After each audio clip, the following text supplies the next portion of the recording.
নমস্কার বন্ধুরা, আপনাদেরকে সৌনীল ব্লগসে স্বাগত জানাই।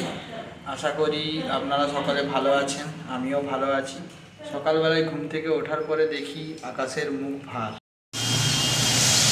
বাইরের থেকে এটা আমার বাড়ির ভেতরের পরিবেশ এবং সকালবেলায় উঠে আপনাদেরকে বাইরের পরিবেশটা একটু দেখায়।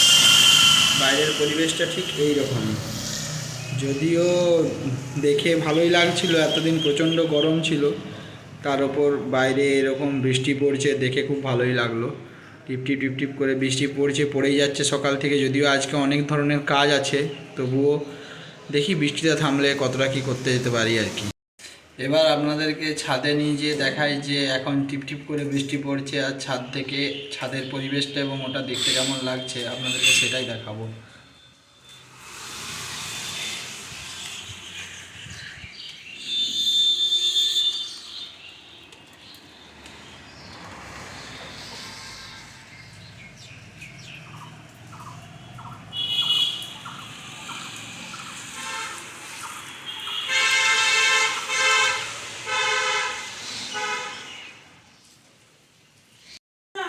আমরা এখন চাষবাড়ি যাব, সেই জন্য হচ্ছে কুট্টুস আগের থেকে বুঝতে পেরে গেছে যে ওর মন খারাপ করছে, সেই জন্য চুপটি করে বসে রয়েছে সোফায় উঠে।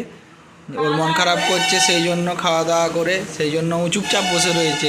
আমরা কোথাও গেলেই ওর মন খারাপ হয়ে যায়, জামা প্যান্ট পরা দেখলেই ওর মন খারাপ হয়ে যায়। আর এই যে বেটারা এখন ঘুম থেকে উঠে, এখনও তার ব্রাশ করা হয়নি, চুপটি করে বসে রয়েছে ব্রাশ করবে বলে। আর মাও রেডি হয়ে গেছে, আমরা সবাই এখন চাষবাড়িতে যাব। আমি এখন এসে গেছি আমাদের চাষবাড়িতে। এটা হচ্ছে আমাদের চাষবাড়ি, নাম হচ্ছে ধবনী। এইখানে আমার দাদুর পুরো মৌজাটা আমার দাদুর নামেই ছিল, তো এখন সব অন্য ইয়েতে চলে গেছে। এই যে স্কুলের জায়গাটা ছিল, এইটা আমাদেরই জায়গা ছিল।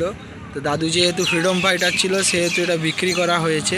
গড়বেতা থেকে আসার পথে এই রাস্তাটা পড়ে, এটার নাম হচ্ছে ধবনী। বৃষ্টি ভেজা সকালবেলার যে সুন্দর মুহূর্ত, সেটা সত্যিকারে গ্রামের দিকে না এলে আপনি বুঝতে পারবেন না। এই যে ভেজা রাস্তা এবং সবুজ গাছগাছালি যে কোনো মানুষের মনকে মন্ত্রমুগ্ধ করে দেয়। অসাধারণ সুন্দর লাগে ভোরবেলায় বা সকালবেলায় গ্রামের রাস্তা, গ্রামের গাছগাছালি খুব সুন্দর দেখতে লাগে। আজকে তাই এই চাষবাড়িতে এসে সেগুলোই দেখে খুব ভালো লাগছিল। এটা আমার মামার তৈরি অনেক পুরনো মন্দির, আমার মেজো মামার তোলা মন্দির। এটা মা মনসা, মা শীতলা এখানে বিরাজমান। আপনাদেরকে যেই পুকুরের কথা বললাম, এটাই হচ্ছে সেই কাঁকড়া পুকুর।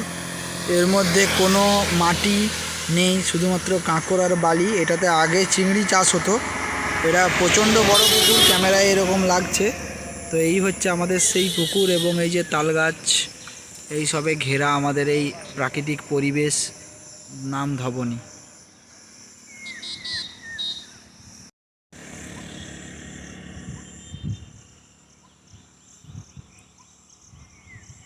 সকাল সকাল গ্রামের পরিবেশ কত সুন্দর হয় একবার দেখুন। পুরো সবুজে সবুজ, বৃষ্টি হওয়ার পরে পুরো সবুজ হয়ে আছে আমাদের এই জমি।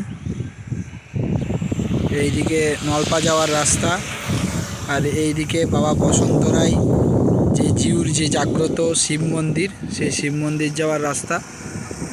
আর এইদিকে আমাদের জমি রয়েছে, পাশে একটা পুকুর আছে, বড় পুকুর।